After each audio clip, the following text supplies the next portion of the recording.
in recent years, but I think for a lot of, so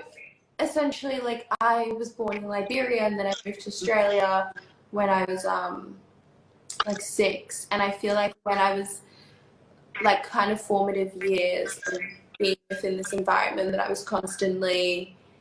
running away from the things that like made me who I am. And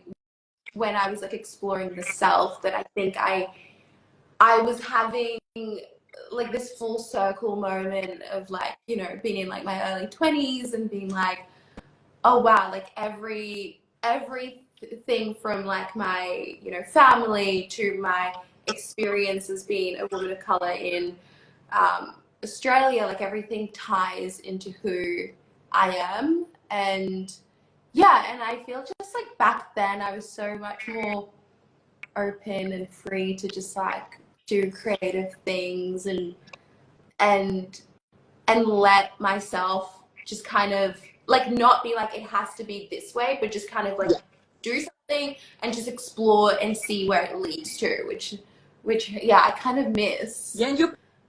probably like what you were saying in that discovery kind of stage. I watched this beautiful YouTube on you that you were talking about, like your childhood and growing up. And yeah, so it was like, I find like when you do that creative process, you feel it's quite like a healing process and this acceptance of self.